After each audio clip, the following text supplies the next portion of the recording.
A rare vulture sighted in Singapore for the first time continues to be grounded. Efforts made to get the bird to fly failed. NParks and the Mandai Wildlife Group say the migratory bird is likely too tired. The bird is from the largest vulture species in Europe, Asia and Africa. For more on how the vulture ended up in Singapore, we speak now to Dr. Adrian Loo. He's Group Director at NParks. Dr. Loo, if we could just sum up what's happened. This bird was sighted last Thursday. It rested for 5 days. You tried to get it off the ground yesterday, and it was unable to fly for various reasons. It recuperated for 30 minutes, and now what my colleague and I would like to know is, how is this vulture? Oh, yeah. Thanks. Good evening. So it's doing quite well. It's actually been feeding, so it's healthier than what it was, the state it was in. So we are actually quite glad that it actually flew about 50 meters today. So I think it needs to recuperate a bit more, and maybe we can attempt another release when it's much better and when the skies are clear as well.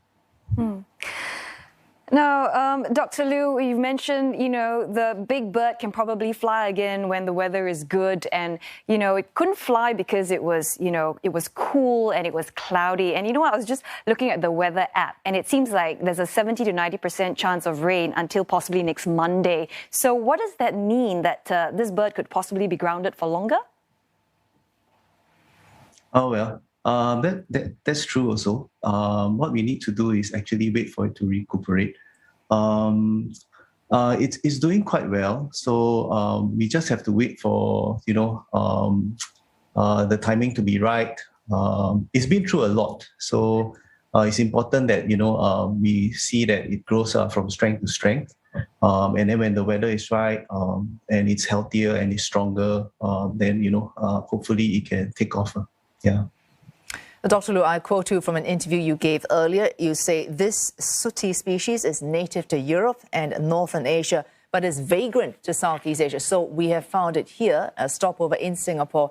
Essentially, it has been somehow blown off or taken off course. For you, of course, we're excited to see a beautiful, rare bird like this. But do you see this as perhaps something slightly ominous, something that's happening, something that's changing in our world, in our environment, in our climate patterns, that is having an effect that we're seeing in these incidents? We're seeing birds that we have never seen before being taken off their standard migration routes.